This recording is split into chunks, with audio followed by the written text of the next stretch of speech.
AK, Lilly, Devin, welcome to the podcast. I'm super excited to work with the three of you today. For people who aren't familiar with you, would you mind filling them in a little bit about who you are and all the amazing work you're doing in the sports performance space, in particular around softball? Cool. The one that's not in softball currently. That's me. Ashley Kowalewski. So I'm at university. Well, not university. I'm at the Louisiana State University. There you go. I'm gonna redo that. But I have been in softball historically for most of my career. Started out helping out with Michigan softball during my time there as a fellow, and eventually transitioned over into a full time position right before COVID. So none of that really works out very well, does it? Took over softball at Arizona for a while. Was kind of in a weird spot at Mizzou, but was still involved with softball. And then here at LSU, I actually started with baseball and historically have like tried to migrate over to softball, but it tends to be a little bit more, we'll call it siloed, not in a bad way, but like we're very separate, right? We have a lot of different separate weight rooms on this campus. So historically softball, not so much anymore. Although one of these days, I think that's what I would. No, it's not what I think. I would like to get back into softball. Softball, baseball is just kind of a niche thing that I really enjoy. Um, like I'm sure we'll talk about in the rest of this podcast. It's just very different than the rest of sport, in my opinion, in a way that I really appreciate. Awesome. Devin Young. I'm currently at the University of Pittsburgh. I'm going on my fourth off season here with softball. Not so much interesting, but my first year here, after that, we had a coaching change. So now, like, my last 2 years have been kind of diving into new coaching staff, what's important to them, like the girls they were recruiting, bringing in. Prior to that, I was at a Division III school. That was actually, I guess, my first exposure to softball, and that between here at Pitt is just night and day different, where they came in, we lifted, they left, and then the next group was in, and it's just every hour on the hour, just groups coming in. So over my going on 4 years here, really have tried to dive in with softball heavily, using like a lot of like speed with them. So we use a lot of like technology with like our 1080s, really trying to find a way to like get speed. Cause after I've had conversations with different coaches asking like, hey, like, what are you guys coming in running at? Like, we are not the fastest, but we are getting there. So it's kind of been really cool to kind of see that. How are we increasing speed? How are we making it game specific? Because if you look at like hitters, like you got slappers that might need a crossover. We've got other people. So really just trying to find ways of using my background in track where like I'm very Charlie Francis focused. Like we're going to think about creating a lot of force, but sometimes that doesn't matter when you're trying to steal first to second and you got to read off of a pitcher. So doing a lot of stuff here. Actually, I think we've talked before. We started recording talking about throwing mechanics, and we're really diving down a lot of shoulder health here at Pitt of like how do we try to keep availability the highest we can for our pitchers and everyone, honestly. But really looking at the pitchers of how do we make sure our girls are available if they need to play Friday, Saturday, or if they need to get mid thrown in on a Saturday and they played Friday. So it's kind of where I'm at right now. And then my name is Lilly Bernardi. I am currently at the University of North Carolina, and I guess I kind of had the opposite path as AK. I actually started my first full-time role working in baseball. Found my way into that as well at my next stop at Hofstra University, and it wasn't until I got here to UNC that I started to transition in my new role into the softball world. So I kind of have the opposite story there. So this is actually going to be my first full off season with the team. I got to UNC in October of last year, so not the most consistent off-season training for my team. So I'm excited to really dive in this fall and have this group from start to finish and kind of see what that does for their development over the course of this year. Absolutely. And as you all started to allude to, the sport of softball is rather unique. And it's one that I've really grown an interest in, especially from just watching the playoffs this last year and some of the different games that were occurring and just this unpredictable nature of the sport. You know, when I grew up watching baseball, you can hate on me all you want, but I grew up as a Yankees fan. And back then it was like, routine ground ball to shortstop was always an out versus in softball anything can happen at any time. You can have a runner beat out the play. But by the same token, I was also impressed by the workload that these girls are undergoing. I was watching the Nebraska and Tennessee matchup back in the playoffs, and the pitchers pitched almost every game. I think I forget if it was Jordy or who it was, but one of them threw 21 innings just back to back to back, 3 days. And I was just shocked by that, because in baseball, where my background was initially playing and watching, that never happens. We never watch a pitcher throw 3 games in a row or throw 21 innings across the span of 3 days. And just watching the pitch motion with the windmill, I kept watching it over and over and thinking about the forces that that's creating, in particular distraction forces at the shoulder and elbow, and the amount of eccentric load that's shifted towards the front, in particular the biceps musculature, as it's more of a sagittal plane motion that I was watching or interpreting, as opposed to more of the rotational motion from like an overhead throw. I was truly impressed by what these girls were doing, and just the motions that they were doing over and over again. And again, the forces that they were undergoing.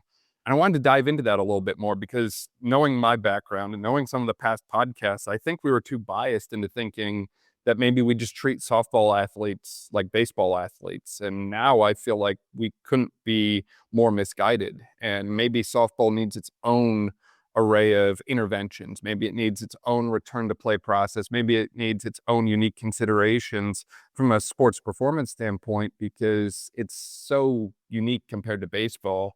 I'd love to hear your thoughts about what makes the sport so unique from your end, and what kind of things you've seen and worked at with from a performance and return to play standpoint, as far as how you go about individualizing or providing unique ways to solve some of these different problems that the softball athletes are undergoing that way. I liked it. It was great. I think, to speak to just right off the bat, jumping in with what you said, something that hits me is that like softball and baseball aren't the same. No, they're not. They're like, it's a totally different sport, right? That's why it's not called girls baseball, right? There's like a totally different array. It's a smaller field, a bigger ball, different pitching motion. The strategy is different, right? Like, you're kind of all over the place with the pace of the game is faster. Sorry, softball's faster than baseball, which makes it automatically better. But that's that's part of it. And then I think it goes along a little farther for me. And now that I'm in volleyball, right? It's what I realize about other sports. Men's and women's volleyball, not the same. It's called the same. It's not, like, across the board, right? I feel that way. That's why we have a separation between men and women's sports in the first place. But by nature of the physicality of the sport, it's just vastly different. And I think in general, what we've seen in like the biology is that women do have a capacity for more volume. So you're talking about these pitchers. Yeah, they got a capacity to throw more, right? They can throw harder for longer. Like, you're going to look at Carly Pickens. You're talking about a game with Carly Pickens and Jordy Ball, right? These two pitchers who, I mean, Carly Pickens didn't throw every inning, but she threw a lot of them, right? Like, there were a bunch. But then you look at like Nyjah Kennedy. Nyjah Kennedy threw every game, to my knowledge, if I'm not mistaken, up until literally the final game of the World Series. So I think that that's the first thing that comes to mind for me, is just looking at the differences of biology, right? The women, we can by nature handle more volume. And I think that that's something that closes the gap for me, because of the lack of, intense torque in the musculature that, like, yes, men are stronger, right? Like, we see that in the biology as well. So by nature, their arms are like almost getting ripped off sometimes when they're able to put that much velocity on the ball, right? Or that arm or whatever, the slotting is different. If they can throw sidearm, right? Like, all these things that you look at for baseball pitchers that you don't see in softball. There are not, well, there are, and anybody else jump in on this. Like, there's only really one way to pitch, right? Like, you can't really, like, I've seen so many variations in an overhand throw that I just have not seen personally in an underhand softball pitch. So I think that's the first piece to me that really comes up as something is worth diving into, and like the importance of the eccentric strength, the importance of them having some kind of aerobic base, right? That's something I think about for pitchers specifically, if we're going to hang out on that subject, is like, are we actually training them to be able to last for these games, to recover and then pitch the next day? What does that look like? Do we have that base that's built up to allow them to recover and transition and do all of those things? That's where my brain goes initially. So I'll take over the rant on that one. Dan, I'll put my flag right there. I couldn't agree more with AK on like the aerobic capacity piece. It was something when my new coaching staff got here that they very much wanted fit pitchers. And me coming from baseball, hockey player, like, again, you look at the sport, you're like, it's all power output. let's sprint, let's just do short things. But like the more I'm diving into it and the more I'm looking at it, like our best pitchers are the ones that like during our conditioning test, whether I thought they could have been better, could have been worse, whatever. Oh yeah, like they have that output. They can go inning after inning. They can go game after game. Like it's something we've put a way more bigger emphasis on this year. And actually, one of our conditioning tests is like not a glorified, bastardized. um, but like we've added way more aerobic capacity. Like we're gonna have a Cooper test, whether that's on a bike or whatever, because I want to know what is their out, like what is that capacity purely aerobically? Like, are we in a good zone? Are we in a bad zone? Do I even know what is good for a softball pitcher? Do we need to be at the levels of my cross country kids, or is it just slightly above average is good? Like it's really opened my eyes of the sport of like you look at it and you're like, yeah, power, speed. Like, don't get me wrong, we still are gonna hammer those qualities. We still need them. But for a lot of our games, like I think we played Virginia Tech this year and like we got done at like 1 in the morning. Like we started at 3 because of a rain delay and this and that. Like that might not think like, oh, you're sitting down, you're recovering, but like just a long stretch of a day, like you need to have a base just to be able to handle that. So that's been a big eye opener for me. That's something in the last year. If you look at any of the stuff I posted of like kind of like putting out our training, what we do, like a lot of people have commented like, why so much aerobic work? Like, because we need it, especially if we have our Friday girl who might need to go in Saturday and might need to go in Sunday. Like she needs to be able to recover in that 6 to 10 hour window, whatever is between games, and be able to be at her absolute best. Yeah, I love that. I feel like a big theme for me this year and going into off-season meetings or before school starts meetings with my coaches, which I didn't have the opportunity to really do last year. That was a big point for me. It was like the word recoverability is going to be one that I use constantly with the team. And I think one that I was able to explain to the coaches and talk to them. Like, we're not necessarily in a place where we're doing the Cooper test for our team conditioning test.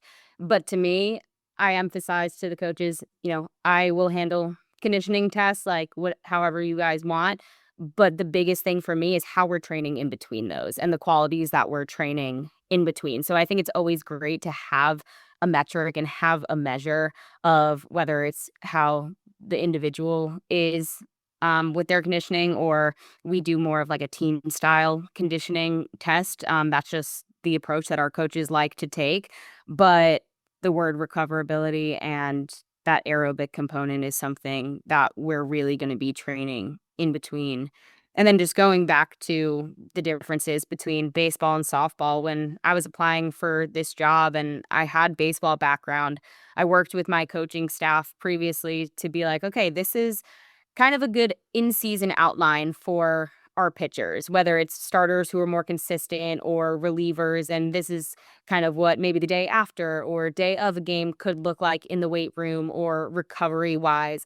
And when I went back in the logs from the previous year of softball, and I just saw the same names over and over and over again for our pitchers, that is when I initially realized how different this sport was for our athletes. So, yeah, that's kind of the biggest thing that I noticed at first. Yeah, it certainly sounds like there's a common theme of laying a physiological foundation before the season starts through aerobic work, through understanding the different qualities that the athletes are going to need to display on the softball field, and understanding how you can train them ahead of time that way. And obviously, as you've all mentioned, the magic starts in the off season and then carries into the in season that way. You lay the foundation and then bring that momentum in when the season kicks off. I'm interested to hear more about how you all have gone about structuring and laying out your off-season frameworks in the past or in this year for softball. And in addition to that, Lilly, having that experience of being kind of on the baseball side and the softball side, one of the things that comes up a lot when I'm talking with athletes that are throwing, even in volleyball and some of these other overhead sports, tennis, swimming, is this concept of arm care. And I feel like arm care for me, looking at a softball pitcher or even just a softball athlete for that matter, is going to be drastically different than how I might approach arm care for a baseball athlete or another overhead athlete. So I'd love to hear y'all's concepts in relation to off-season planning, but also in relation to arm care out of season and in season as well, and how you're able to help these athletes to maintain these such high workloads for such a long time. So I'd say for me, and granted, I have a singular team that I am going off of. I don't have multiple years of softball experience. I have the only team that I've worked with thus far and the personnel that I had last year. So for me, arm care is, I mean, I'm involved in that. Our athletic trainer is involved in that. Their daily prehabs are involved in that. So I know just through conversations with our staff that that is happening somewhere on a daily basis, whether it's just the warm up exercises they're doing before hitting or their everydays and all of that. For me personally, with my personnel, I actually tended to have more shoulder stuff pop up with my fielders than I did with my pitchers.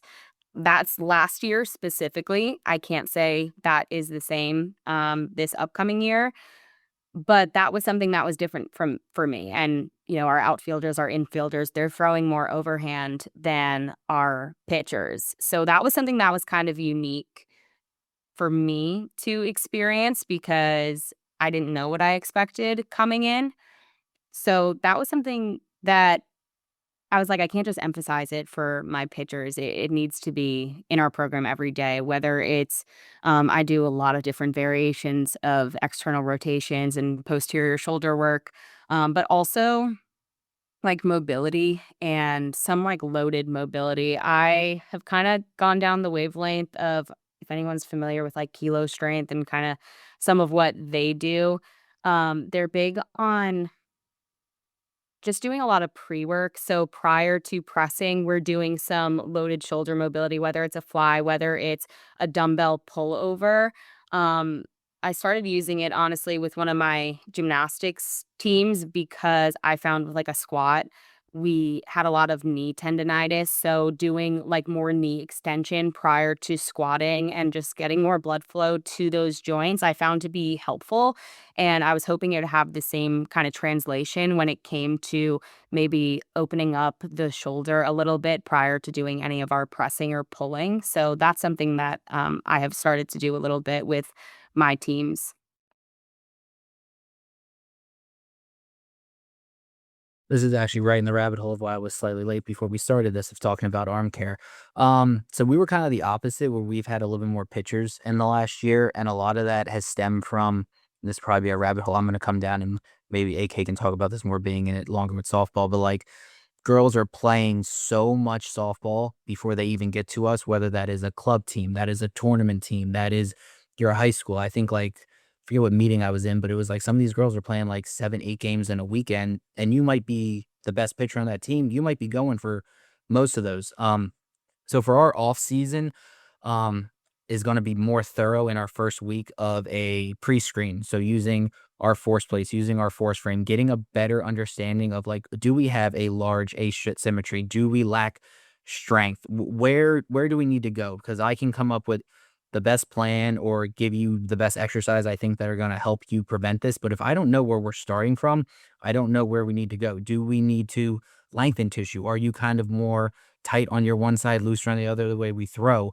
Are you weaker internally versus externally? Like where do we need to start with it? And then is my programming throughout the fall, like I'm heavy contractual base where like I run an omni contraction. So I think in terms of making sure we're hitting it through an eccentric, an isometric, doing our concentric work, like we take that all through fall. And I've been diving more into like, do I need to keep more eccentric work in season with my teams?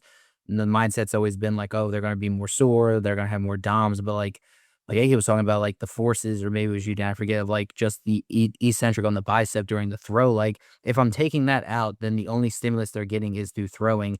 Am I not helping them keep that strong by adding it in? So for me, it's morely like on our screen, all right, based on what we're seeing on our screen, and obviously our athletic trainer and myself, whether that's kids coming in for rehab, before lift, getting some treatment work done with her, we kind of individualize that on a needs as we go. And from last season, it's been very much like, all right, so-and-so has this issue, we're doing this, so-and-so in here. But I think in terms of just getting them strong, softball seems to be a sport that is highly skilled in playing, but in terms of their physical development is really where at least I'm seeing on my end. Everyone else can chime into what they've seen.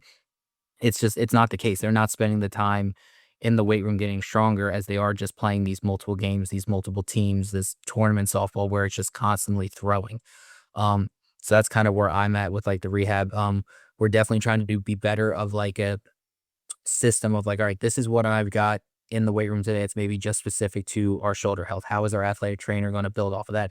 How are we maybe changing J bands or some plyo balls before practice to one that we're not overdoing it? I don't need them to do a million internal external rotations between 3 different people. And then it becomes mindless for them and they're not getting anything out of it. Or does that volume just build over time holistically and we're actually doing more harm than good for what we could be with them? I agree, and also I have like a very different mindset when it comes to this stuff. So I threw the javelin in college. So arm care was something that I was incredibly familiar with, just in the guys in training, like just underneath the guys in training, not specific. Like I never over the course of my time at Oklahoma, never did I ever do an external rotation ever. Like it was just not a thing. We threw underweight, overweight. We worked very specific amounts of, um, we had literally, it was just called a jab lift. Like it was a javelin specific lift. It mirrored some of the pieces of our throw broken down, right? Some of them were throwing motions. Some of them were like, it sounds weird, but we would do like bilateral throwing motions. We would throw with our non-dominant side. We did so many different types of variation that at the time I just was like, this is part of the thing. I'm going to do it. But looking back with the lens that I have now, it was all arm care. It was all arm care, right? It was just not labeled as such because had you told me that I didn't go to the training room unless something was falling off or I was dying, I wasn't in there. I didn't want to. It took up time, right? I could be going to eating or I had to go to tutoring or I had to do right. It's a waste, right? In my mind. I wish it, whatever. Would probably wish I would have done it, but different conversation. Um, but what I value the most about arm care in general is just getting everything capable of handling load, right? Like, and to me, that starts at the trunk, right? That starts with your core, your trunk, whatever you want to call it. It literally has nothing to do with my arms, right? So I want to start in the middle and work my way out, right? Proximal to distal when it comes to proximal mobility, whatever it is for distal. Like, wait, what did I just say? Anyway, take that back. Anyway, mobility, stability, right? Like I want to be as stable as I possibly can be. And then I want to work out proximally and get mobile, right? I'm sorry, distally and get mobile. So in from what I do with a lot of volleyball now is very similar from what I did with javelin, with softball, with other tennis, right? With a lot of my teams that I do now, overhead and rotation is still overhead rotation, whether you're throwing, serving, whatever, right? Hitting a ball.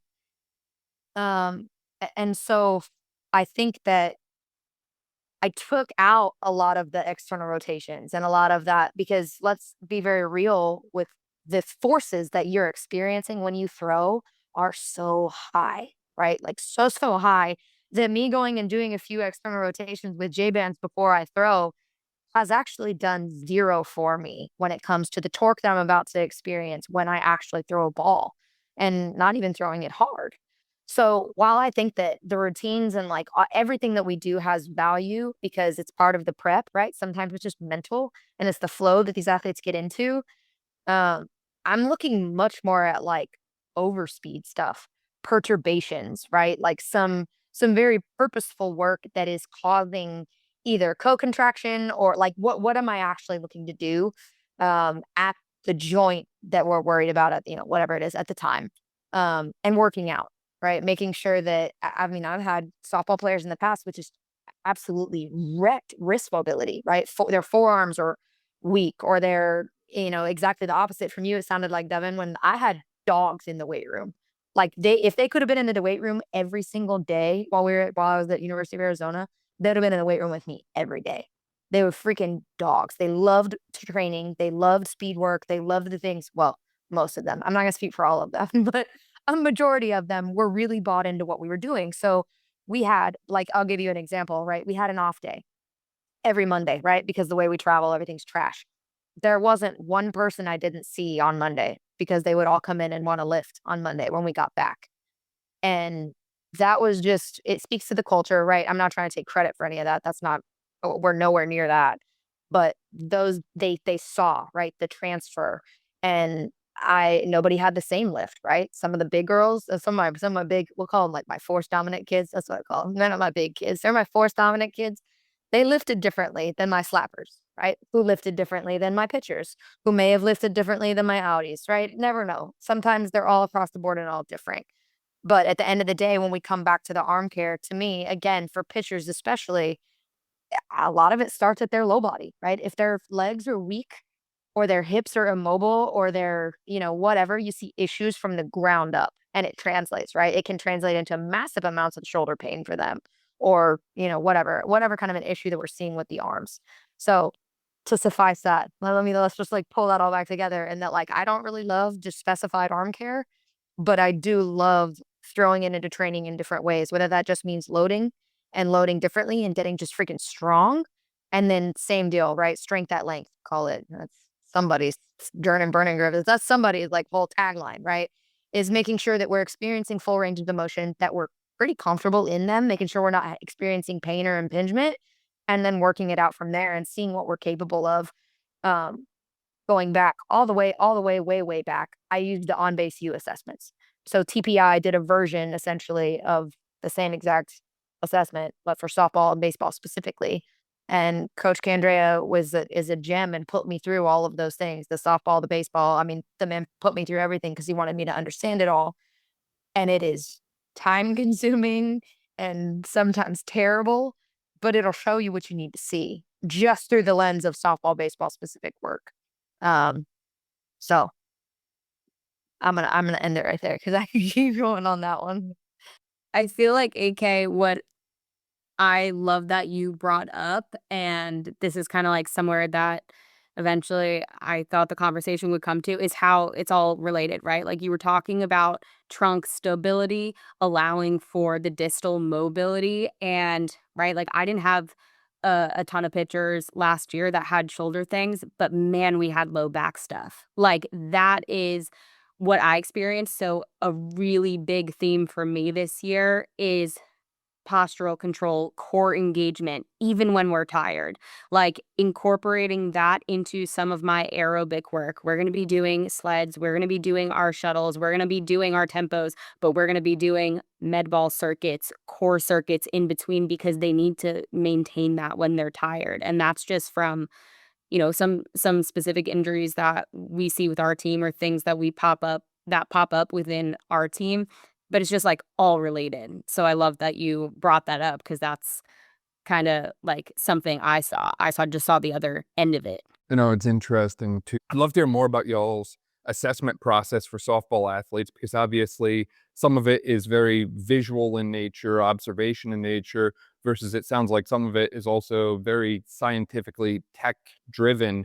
And I think this is something that we need more of. We need more of a science and more of an understanding as to what normal versus abnormal looks like for the sport, right? What level of asymmetry between their throwing arm and non-throwing arm is acceptable, if any is acceptable. And these are questions that we're only going to answer once we start to assess the numbers and once we continue to dive in over time. What kind of assessment frameworks have really worked for you? And what kind of ideas do you have for kind of the evolution of assessment frameworks for the future of softball? All right, I guess I'll lead this off since I already talked about some assessment stuff. I still believe heavily in a coach's eye, though. Like as much as we're doing stuff and as much as the force plates are telling me something, yeah, that's great. But like I can see if you might jump fine and it's a 2% asymmetry, but I watch you squat and now you got this major hip shift. Is that because the bar's on your back? Is it because we're now squatting post a day of practice and you're tight and all that? But for our assessment, I've evolved it from basic just jumps on the force plate, ash test, force frame to this year. We're basically taking our first full week of training is going to be our assessment. So athletic trainers have the back end of Friday for some more like passive range of motion stuff. And then I have the first 2 days. So we're going force plate jumps, ash, force frame for everyone. In the past, we've only ashed our pitchers, and just getting initial numbers on everyone, whether that is going to be useful, not useful. I want to have a baseline of as healthy as you're going to be when you come in, especially for our freshmen this year. This is the freshest I'm going to see them. They haven't played in a while. Like, let's get some initial numbers on you to kind of see where we at between force output and our asymmetries. Next, we're going to go to our force frame. Again, just looking at something a little bit different through the VALD. And then we have, I think, our hip range of motion, which is going to be through our athletic trainer. Our day 2, which is 2 of our newer tests that I'm bringing in. And one of them I did in the end of the fall is going to be our iso belt, which I think, Dan, me and you have had a lot of conversations about and looking at lower body strength. And this has really been eye-opening to me when we did it at the end of last year. And one of our pitchers who was a average squatter, I don't know, wasn't you watch her squat and I wasn't throwing fist pumps and so excited because she had 405 on the bar crushing it, but wasn't my weakest girl ever, pulls almost 8,000 newtons on the iso belt. So there's definitely a correlation between what she could squat on the bar versus what her output was. And then we can go down a whole nother rabbit hole of like time to peak force, looking at different times of the milliseconds to kind of see like, all right, is she super strong, but she's really slow? Well, she's a pitcher. She needs to be able to produce force quickly. And then also adding that for upper body, doing our iso push-up, sorry. So like kind of the bar on their back, kind of in a 90-degree pushing, looking at kind of, again, our upper body strength, because off of just that squat, I've kind of gone down this whole rabbit hole of like, I've always done 1 rep max. This is kind of how I've been. Places I've been, we didn't have tech, we didn't have a lot of things. So I was just very old school of like, we're doing rep maxes, we're doing 1 rep maxes, and that's what we're going to see from September. Did you increase 5, 10, 15, 30 pounds, whatever it is as we go through? But now with being at Pitt, are there better tests that we can be looking at to look at strength, to look at power, but then also have those other numbers as we go through? We're also going to NORBoard everyone. We had a little bit of knee issues from some transfers and all that. So again, getting everyone in, it's only going to take me a day. It's not losing a whole bunch of training, but at least I have information. Is there something that we need to address through a hamstring issue that then might affect knees down the line, might potentially, because we do sprint and we sprint a lot. Could it affect now someone getting a pulled hamstring called mid-October? And then grip, we do a 3-position grip, overhead, 90, and down below, looking at that. So those are kind of like our, we'll call them strength and conditioning tests, and then athletic trainer takes them through FMS and doing some other passive range of motion stuff with them. And it's kind of evolved from last year to the years prior to this one of adding these other ones of really being able to just get a better idea of where are athletes at, where are they deficient, how can I, as AK was saying, individualize their training. Like, I've been fortunate where when I got here, low hanging fruit was high, so we could kind of all run the same program and we got faster, we got stronger. Availability was high. Last year, we had some new people come in, some transfers where they needed some more individualization. But this year, not just myself, but my coaching staff on how they're bucketing KPIs they want to see on the field, whether that's we need 15 home runs out of you, we need 20 stolen bases, or bases. Wow, words are hard for me. How do I make sure I'm providing a quality training session for them to make sure they are able to achieve what coaches need them to? If we got a girl who's looking at doing 20 stolen bases and all I care about is her force output and she is the slowest one on the team, that's not going to be good for what she needs to do.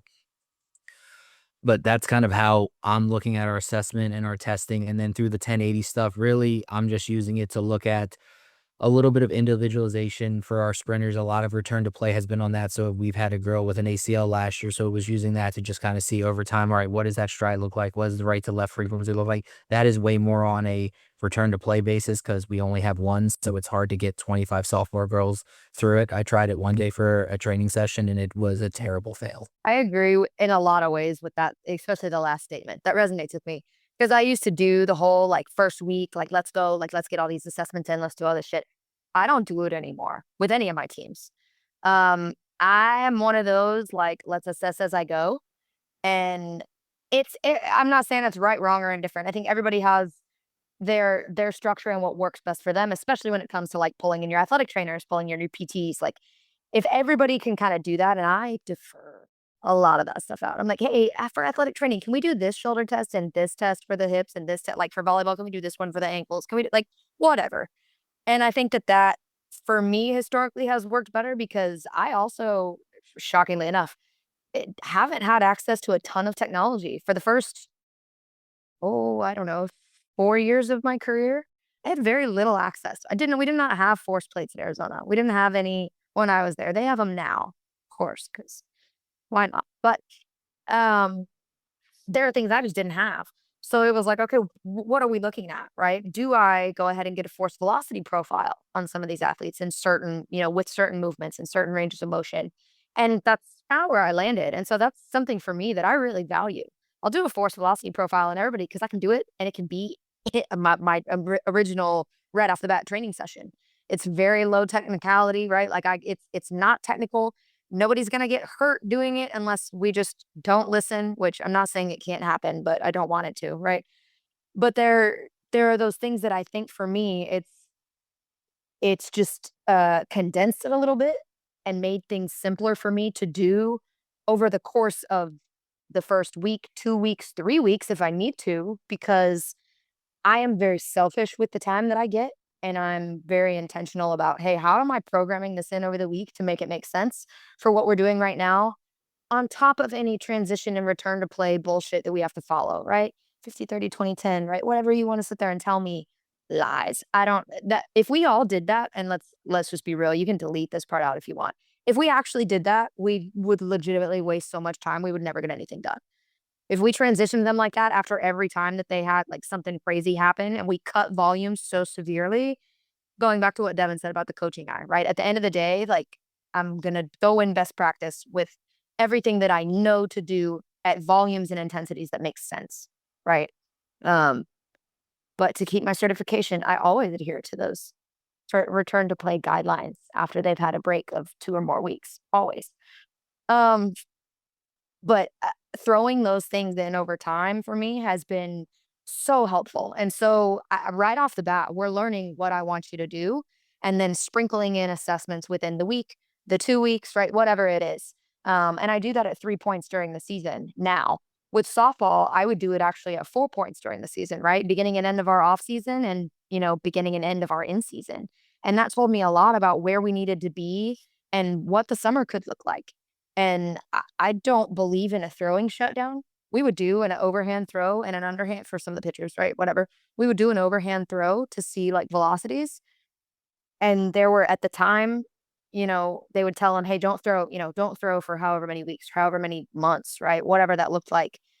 And I think you set yourself up for failure there. And you set yourself up to really incur some injury coming back, right? So are we seeing decreases in volume? Yes. Are we seeing decreases in intensity? Sure. But like, let's keep throwing and let's keep looking at that, right? And that to me is where, to circle that all back, the assessment value is in the return to play. If I have a kid go out, get injured, get sick, whatever, a kid go out one time for like 3 weeks with a concussion, like gone, and was not anywhere near the weight room, the softball, nowhere for 3 weeks, then kind of came back and then wasn't back and then was back like a month later. And so you're like, good God, where do we even start, right? Again, the value in the baseline assessment took her all the way back and literally started at 40% of everything. I was like, I can't, like, looks like we'll be walking for a while and like, whatever else. So I think that's the value in it for me, but I hate assessments and I hate spending time doing it. I would rather get into the nitty gritty and start solidifying our movement patterns and getting them to understand my process and, um, the things that we need to accomplish very quickly. And that's true with volleyball now because we only get them for a very short amount of time before we actually start playing. But softball, look at you. You have the fall. I'm so happy for all of you.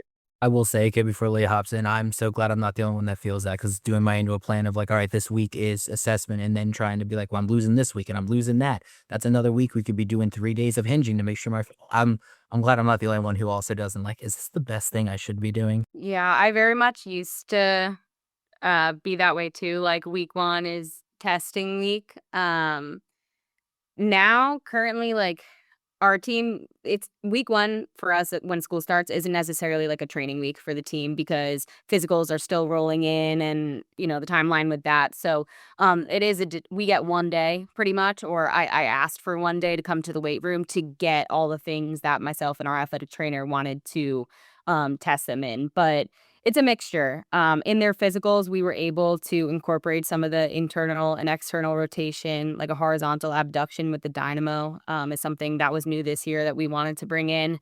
Our athletic trainer does a like scap movement test. Once again, it's just like an eyeball analysis. It's a video. We kind of sit back and watch it back for each of our athletes. In here, when they come in, we'll do counter movement jumps on the force decks, but that's part of our training. And every time they step into the weight room, we're doing that. So just to start collecting on them, we'll do that. We get a squat video. We'll do a bodyweight squat from the side and from the back first, and then we'll go empty barbell, but adding the bar to see how that changes as soon as we add a bar to it. And just kind of talk through, okay, when we start lift next week, these might be people who we're keeping an eye on. Do we need to insert a heel lift or footwear, whatever? Some chin-ups or a inverted row variation for those who don't do chin-ups, just a measure of progress that we'll retest towards the end of the semester. We do some push-up testing with them, neutral grip. Honestly, once again, just kind of like writing notes as I'm watching them actually doing the push-ups, like where are their arms? What does that form look like? And some like T-spine rotation stuff is going to be new this year with athletic training. So that's kind of like our first day. But granted, I only get really one day or asked for one day to work with them this week. And then week 2, it's just training. All of our strength metrics, I used to be let's test. But honestly, I just want my athletes to better understand progressive overload. So I kind of want them to understand every time we are on week 3 of a program, I maybe only want you to have like 1 or 2 reps left in the tank in the off season. Like there's a time and place where that's going to be different. But in the off season, I want them to understand week 1, I want you to leave a little bit of room and I want to progress over the next 2 weeks. But by that week 3, like know that what you're doing that week, I'm going to go in, I'm going to take an estimated 1 RM for you. And I'm just constantly updating that throughout the semester. That's kind of my new approach that I started taking in the spring for some of my teams in the off season, and one that I liked. So I plan to continue with that. That's my favorite because I think everybody comes to that at some point. Like, I love hearing it because it's that thing to me that like happened, I don't know, a year, maybe 2 years ago, where I was like, why would I care if they squat 300 pounds? Like, and then they look like shit and their back hurts for 10 days. Like, who cares? Like, I've been over the 1RM thing since before my time at Arizona, but I'm on that same exact track. I don't think I realized how much and how against it I was until this last year. And in the best ways, though. And I'm not saying being strong is bad. Like, no, I don't think anybody's, you know, any worse off for being stronger, but where, why, and how, right? And then at what cost? We sacrificing speed, like Devin alluded to earlier. Like, yay, she got so much stronger, but holy shit, she's slow. Like, I'm getting fired, right? And if I got a leadoff hitter that can't make it to first in what 1.4, 1.5, there is a minute amount of time that she's got to get from point A to point B. And if that slapper is not there in under 2 seconds, like she's out every time. And that's, so this like trade-off. Like, yeah, no, my slappers can't squat 135. No, like they can't even squat their body weight. But they can freaking get from point A to point B. And then just work that back, right? What else do I have to work on? And how else do I go about keeping them healthy and keeping them available? Because if they're not available, who gives a shit, right? But I piss off their low backs. Now they can't swing. They're out of hitting for the week. Now what, right? Now I'm in trouble. So I love that you alluded to that and like, or brought it up and in general said it point blank, because I think that strength testing, I don't care. Well, I do to get the assessment, right? I kind of care where we start. And that may be how many times can you pick up 60 pounds? How many times can you pick up the bar, right? Whatever that looks like. And then when we do that test again, have you either increased your capacity? Can you do more of that same weight? Or can you do more weight for the same or whatever amount of reps? And I think that's the beauty, and like it can go all over the place. It's not just, getting stronger all the time. I'm not here to make you a professional weightlifter. Like I'm here to make sure that you are healthy and available so that in every realm and every facet of your performance, that it translates because you're healthy. And then we can kind of push from there and understand that that healthy athlete is now capable of doing so much more in that sport. Whereas if I'm just obsessed with their squat numbers, like I'm going to put them in a hole all the time. Yeah. Like I definitely want to, like, we want to see improvement because I think not many of us are like here where we don't need to improve. Like I want to see improvement, but I've also reshaped my, like, the way I think about it to not just be like it's this year. It's also, I mean, obviously transfer portal, very much a thing. But for those who are coming back, is our starting point a little bit higher the next year than it was the year before? Like, that's what I'm looking for because then we can build off of that. That's what the 4-year progression is if I'm lucky enough to get you for that long. Um, so yeah, it's definitely been helpful to kind of change the way I've thought about it. Yeah, I agree. I couldn't agree more though. It really is like in all facets. And I mean, even going back to the aerobic capacity thing, that like it like twinged me when it was like, is there a standard, right? Is there a standard for aerobic capacity with pitchers? No, because you could have some of the best pitchers in the world whose conditioning is ass, right? Like some of the best pitchers that come in, recruited, highly touted, highly recruited to come in and they're, the standard, whatever, however you're measuring your standard, say you can VO2 max, right? Your standard is a 45. This girl comes in and she's got a freaking 29. And you're like, oh, you suck. Obviously, you need more conditioning to get to this standard number. And then at what cost? Right. So instead of having a standard, can we just look at improving her from where she is now? Right. Using that assessment and just pulling in, which is why I have such a deep hatred in my heart for team standards in certain categories. I get it. I understand. I get the motivation for them coming back fit or ready or whatever it is to have a goal to meet, but to me, sometimes the most important thing is that, look, we saw progress, right? From the time she started here to the time we finished our training here, she improved yay much. And then coming back into the next year, right? She started here and now we're here. Like, how exciting. So I'm going to get off that soapbox because I can go on that one for a minute. I love when you go unhinged, AK. I freaking love it. That's the energy we need. One of the things you brought up in relation to return to play that I really want to bring back for a second is in the sport of softball, to the best of my knowledge, there's not really great protocol driven approaches for any type of injury returning to softball. A lot of times, individuals are told, oh, just follow the plan that they would use for baseball, right? Follow the baseball plan. Well, this is researched and established. And as we've outlined today, there's drastic differences between baseball and softball, where I think in the future, work needs to be done to develop more return to play kind of frameworks, if you will, for some of these different softball cases, softball injuries, and so on that way. But one of the things I think that you all have done such a phenomenal job of is outlining some of the principles that would essentially compose one of these return to play frameworks, right? One of the things that's continued to come up over and over again is aerobic capacity. And one of the things that's driven me crazy about working with athletes is how many of them in their rehabs completely miss the aerobic boat. And as a result, we get athletes that are able to pass all of these return to play tests, whether that be hops or strength outputs or whatever that way. However, they're so fatigued and gassed in minutes that it really doesn't matter.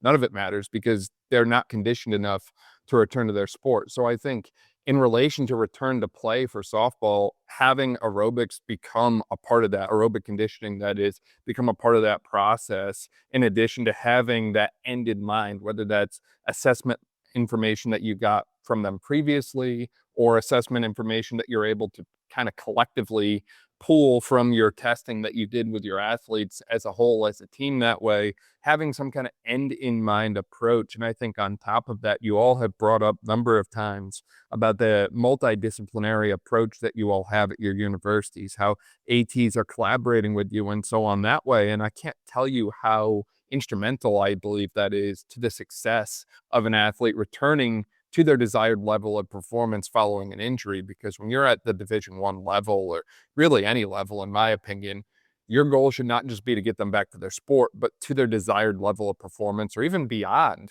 where they were previously, since you've got this time to kind of step back and reset that way. In addition to having a team-based approach, ensuring all the boxes are checked from a conditioning standpoint into the local tissue, the global tissue, and beyond, Do you have any other type of principles or key things that you would want to integrate within some type of return to play framework for a sport like softball? I know this is a little more theoretical too, so. No, because there's not time. I don't get that kind of time. I'm just real. And I know I'm not right in the middle of the softball world currently, but I know for beyond a shadow of a doubt, in the past when I have had athletes who are injured, or like one, I'll give you an example, years and years ago, broke her thumb, right? And had to have surgery to reset her thumb and do all these things. Well, the second that she could get back, even into like getting her blood pressure higher, like there was all these rules, right? It was softball. And like, well, we're going into season. She's incredibly valuable and important. She is going to go to softball. So while I would love to be like, no, no, no, no, we have to progress her from yay to yay to yay, they're going to tell me to kick rocks and mind my own business because she is more valuable on the field than her capacity is in numbers, right? In number form. So while I do wish that that was something that we could play into just a little bit more, the time constraints don't feed into that. It's not pro ball, right? It's not, there is not a, there is a finite amount of time. She has a burner clock on her, right? She's a senior and she's going to be done in 6 months and she needs to play.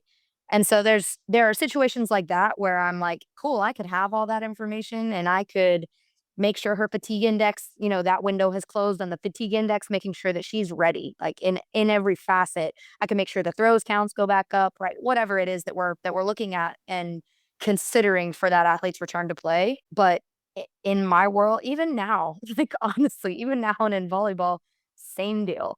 It's going to be their time to get back on the floor or field, whatever, is so serious that it's like less is more. What can I assess that's going to make sure that athlete is not in the immediate risk of getting hurt again? And how do we go from that? And usually that's in our test. That's the mid thigh pull. That's our, maybe it might be in our squat jump. It might be in our counter movement, non counter movement, whatever it is that we're doing to assess. Looking at those numbers is the easiest way for me personally to be able to say, okay, hey, they're within this range. I feel okay letting us go back to do these things. And then again, going back to the coaching eye thing, if something looks wrong, it is. They're like, no, I'm fine. No, you're not. You can't even walk right. Like, get lost. We're cutting down on time.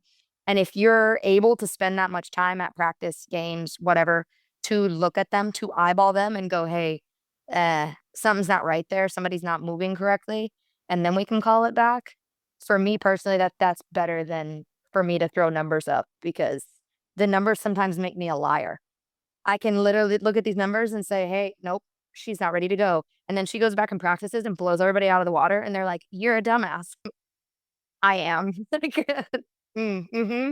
So past experience. I'm gonna say, like, just again, my mind was spinning as AK was talking and just thinking of things we've had here and all that. But like, I feel like everyone wants to have this systematic approach of like return to play, right? And like it fits in these guidelines and it fits in these weeks. And don't get me wrong, there needs to be a plan. We just can't throw shit on the wall and hopefully it works. But every athlete's going to be different. You're going to have some athletes who like, I want to play. I need to get there now. And maybe it's just for the mental state of them, of getting them more on the field, even though technically, well, yeah, you're not fit enough to play yet. Let them play. Let them kind of fall within the guidelines. I mean, obviously, if we're coming right out of surgery, yeah, you're not going to go throw. But like if we're a couple weeks in and they're in a straight leg cast, if they tore their ACL, if they can sit on a bucket and just underhand, like let's get them involved more. I think with our return to play, like we have to think of not only just like the physiological of like the healing, everything going on, but also like what athlete are we working with? What is their mental capacity? Like, do they live and die softball? Like I know me, like growing up, I played hockey my whole life. I remember in juniors tweaked my meniscus. I think the only thing I wanted to do was go back to play. I would have took 7 or 8 Advils, whatever I needed to do to get to play, to get back in there. And this is probably a random, someone's gonna be like, this guy's an idiot. But anyways, looking at like the return to play, like having guidelines to fall under, but I think we need to look at more individualizing it for the athlete for what is best for them on a multitude, whether that is physical, psychological, being part of the team. Like there's nothing worse than being an athlete and you get injured, your surgery, and next thing you know, it might be 5 weeks and you've really been around the team. Like that's your family, those are your girls. Like but you're separated because, well, we have to see the athletic trainer and then you got to go see the PT, and you're just kind of siloed throughout it. So I think just finding ways of making it more individualized in terms of how do we give them the best situation to obviously return the quickest they can, depending on the situation. I mean, obviously, if it's a major surgery, yeah, you're probably not going to play this year. If it happens January 8th in like your second preseason practice, like, yeah, you're probably done. But how do we kind of really make it more about them versus just this is XY school's university's protocol for whatever injury, and these are the steps we take, and these are the amount of times it takes. These are the KPIs we need to hit. Like, I love the idea of like ranges. Are you in ranges? She might not be 50%, but she's 45. Is that really going to make a difference? She's not at 100%, but she's going out and she's crushing balls. Like, yeah, she hasn't hit in a couple weeks. She wants to get out there and show she can still do it. I don't know. That's my rant and ramble, and I'm sure it was more nonsense than not, but that's just kind of my thought process. Yeah, I fully agree. I think you can follow the same exact protocol, have the same exact injury, and just two different people and have it go two different ways. Like, I think it does come back to the individual. It comes back to the personnel. I love that you mentioned the mental aspect of it too. Um, but I think with that, it's just like, who are we dealing with? Is it someone who you're gonna tell them you can do this, and then they are going to also disregard any of the specific restraints that they were put under, and then, like, they end up putting themselves in a worse situation. Like, I think you need to have strict guidelines sometimes if you know you are dealing with someone specifically who needs to explicitly be told, yes, this, no, that. So, I think sometimes you need that. And then I think it's also a very real conversation of like, we're going to do everything we can to get you to play softball or play your sport. But you also have to understand that these are the hours you spend training during the day, and there are X more amount of hours where you need to do the proper things nutritionally, recovery wise, sleep wise. Like, there are so many other things. So I will do my part to give you what you want, and that's to play softball. But you also kind of have to be an adult and be able to take ownership in what you're doing outside of that to make sure that you're recovering well. Because yeah, you're in a return to play process, but you're also like, you're still recovering from an injury. Yeah, and that's one of the many reasons I very passionately hate the word protocol, because it seems that if you follow this map, you just magically end up at the destination you're after. And that's why I try to intentionally use terms like principles and framework, because everyone is different. And in reality, I don't think any one protocol agrees with any one other protocol unless there was some copywriting going on.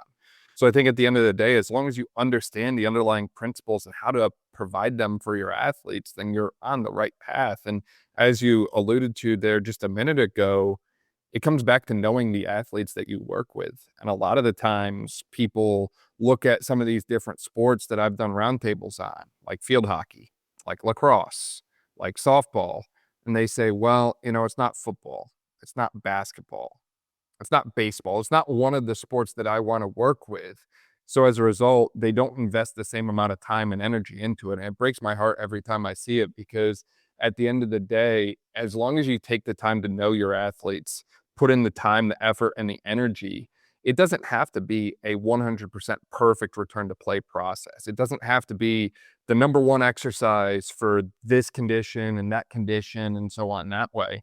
If you humanize the entire element, show them that you care, and check all of the major boxes in relation to the principles that need to be achieved, then odds are you're going to be successful. But a lot of the times, I think we get so caught up in the minutia of developing a specific protocol for every single thing. And until we have it, we just kind of sit there with our hands in our pockets wondering what we are supposed to do. When in reality, as you all have outlined, the more actively we can get involved in this, the more compassionate we can be, and the more we can humanize the entire process, the better the overall outcome is going to be in relation to return to play, regardless of what the injury is in softball, or regardless of if the sport is even softball. It could be something completely different. But until we get to that concept, until we get to that mutual understanding in the space, I think we're going to continue to see these return to play issues coming up over and over and over again. And we end up in arguments over arbitrary numbers that probably don't mean nearly as much as we think they do, because we haven't come to agree upon these big rock principles that outline the entire glass jar. And instead, we're too busy arguing over grains of sand in the jar that should come much later on. Dan, you can maybe call me out on this if I'm completely wrong, but I mean, I think of like return to play like anything else. It's training. Like you're gonna scale it one way, you're gonna scale it another way, right? I had a ACL girl like late stage return to play with me. Not saying I made stuff up, but like we did quality training. We did a little bit more today, a little bit more yesterday. This didn't feel good. All right, we scaled it back.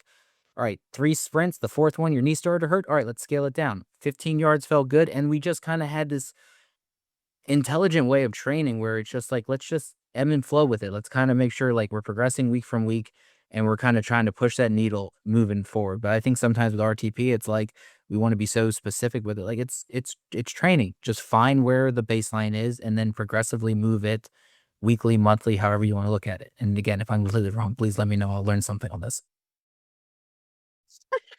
I don't think you're wrong at all, dude. I think that's listening to you, Dan, and kind of what you were actually asking. I think I was at a misunderstanding of the original question. So we really like in my brain, if this is a framework, I think there's only two things that actually have to happen is that you have to rebuild confidence and try to eliminate compensation. I think those are the two things. Like if I'm looking at a framework for how I'm going to return this athlete to play, like I said, the numbers can matter. Like I said, I've got personally, I have scales that I look at where it's like, hey, are they in this range? If they are, cool. I feel confident in returning them to some extent. But the overall goal I personally have when we're returning to play is to rebuild your confidence. Because how often have we seen that? Like Devin, I'm sure if you're talking about an ACO, we can speak directly to it, right? Their confidence is shot. They can't even walk unassisted for a long time. So like, how are they supposed to trust that when they go out and they get smoked in the leg, that it's not going to, have a re-tear or something insanely horrible that could happen? And they think about that, right? Like that's just so, again, going way, way back. Again, Devin talked about the mental. It's all it is. So when we're rebuilding physically and we're rebuilding tissue tolerances and we're doing all of those things, am I building you up? And that's part of the issue I have with the constant testing, with the constant physical testing when they're doing or the return to plays, is because if they have a bad day and they go in and they get a crappy number on an isokinetic test or whatever it is that they're doing, it ruins the rest of their day, maybe the rest of their week, because they feel like they're going backwards, right? Or they're backsliding or whatever, when at the end of it may have just been one shitty day. So I think those are my two things, is confidence and then eliminating compensatory movements, right? Making sure that we're not causing an issue somewhere else because they look fine, but they're still compensating in some other way. I think more of my return to play was more heart to hearts than actual training. It was probably 50-50 on both ways of just, all right, we're gonna take a 2-minute break, and it turned into a 15-minute heart to heart of just like, no, we got this. We're gonna keep going. So again, excellent point, AK, on like the confidence part. Yeah. And then I think also to go back to like it's training piece is like the part of it where a lot of times we can be focused on like, okay, what can we adjust in the weight room? Like what can we do today? Can we progress her here? But also like taking a step back and looking at the bigger picture. Like is she doing more at practice that day? Is she doing more in the training room that day? I think it's coordinating with the other people that are involved in this process so that when she shows up sore as hell tomorrow, where did it come from? Like, we have to kind of know that and also understand like where our disciplines fall within that system, because we don't all want to make this big jump at the same time. Like everyone gets excited in a staff meeting. Okay, like we got cleared to do more, but it's like we can't all take the same jump at the same time, because then if something is hurting, if something is super sore the next day, like where was it from? So I think it's just the training process of adjusting a variable and seeing how they react to it. Um, and then going back to like the testing piece, yeah, we have some of these pre-tests on them and we can go back and kind of make that comparison. But I think the frequency of how often you're doing those tests allow for them to grow a little bit. Like, it doesn't have to be a weekly thing. You can have a bad week. You could be tired because you tried something new. You could just be tired from the weekend or you had a bad class. But like, give them a few weeks to retest certain things so that it's a confidence builder to be able to have enough of a kind of runway in order to see improvements, because that's what they want. I feel like we could probably talk about this all day long until we're blue in the face that way. I should say Carolina blue, since we have UNC represented here. But with that in mind, I feel like we covered so many amazing insights and perspectives in today's discussion. Is there anything we missed or any other thoughts or remarks that y'all wanted to bring up today? Deepening the bullpens in general so that we don't have to do the whole like one kid throws her arm off for all season long. Whatever. The talent will come. For people who want to find out more about y'all online that way, where can they find you at? Instagram, LinkedIn, MySpace, Napster, AIM, whatever you got. Do you still have your MySpace? I need to know. So I recently found out that the servers are active, so I made a new account. Just to say that I've got a MySpace. I have like 2 connections because turns out no one actually uses it anymore, but I make the joke in almost every episode, and it's yet to let me down. So It's amazing. Amazing. I'm literally only on Instagram and only sometimes. You're probably going to see more dogs and coffee than you see of anything else, but that's okay. That's the only place you're going to find me if you don't text me. what's your handle? Oh, my name, Ashley Kowalewski. That's it. I'm also on Instagram. It's Lilly_Bernardi1. That might change or is gonna change probably in the next 2 months. But so if you need to find me, you can look at the staff directory on UNC if you can't find me on Instagram under that name. Yay, Jake. Congratulations. If you look on Pitt, you can find my email. I think it's dyoung@athletics Pitt or Pitt Athletics. I don't know. Look it up. I don't remember what it is. But also, if you need to find me as someone who's got my number, I'm terrible at answering emails. I think I have almost 4,000 unread in my inbox. The staff is the face is what I get all the time from my staff. Oh, Instagram is probably where I'm most active. I think this last summer, spring, I just kind of documented a little bit more of our training. And then this summer kind of went full transparency where I uploaded annual plans, our entire sheets, like film stuff. Like it was a way of me just trying to get more information. And a lot of people have reached out and kind of helped me become a better coach. So if you guys want to see exactly what we're doing, I share everything full transparency. You can like it, not like it. You can question me on it. I'll give you my reasons why, but hopefully gonna keep that going this fall unless something crazy happens where I also have 12 freshmen, so God knows how much I'll have my phone out or which interns I'll have where I'll want them to film stuff. So I might just be fully on just trying to get these girls up and running. But yeah, Instagram's probably where I'm most active. no, I love that. I had every intention of doing the exact same thing over the summer. And then I lost all my interns and it was just me and 19 kids. So I was like, well, none of that's happening. I was lucky and only 2 of the girls are from Pittsburgh that trained with me. The rest of them are out of town. So it was easy just to be like basically a one-on-one session. Be like, all right, we're just going to video this. But someone asked me recently, like, why I haven't posted as much where I'm at, like, of my athletes. I'm like, because I can never find my phone. Like, for coaching. Like, I don't know what rack I left it at. I don't know where I put it in the dumbbell racks, but like, that's why. Yeah, and we all have I have every intention of doing it. I'm like, I'm gonna show because this phase is gonna be so cool and got these kids that are gonna jump out the gym, and then I'm like, it's August. I filmed 0 things over the summer. Yeah. Cool.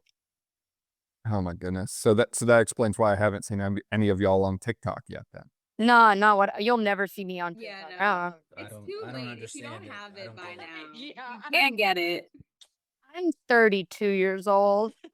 Keep me off of it. I don't need it. Yeah, you brought me back when you said MySpace and Napster. That brought me right back to middle school. I know. Yeah, I was in 3rd grade when I had my illicit MySpace page. So youth here. But anyways, we'll link to all those social media handles in the description below. That way, if you didn't quite catch them, you can just click there and find out everything Lilly, AK, and Devin are up to. This was amazing. Thank you so much for your time and all the amazing insights you all shared. Thank you.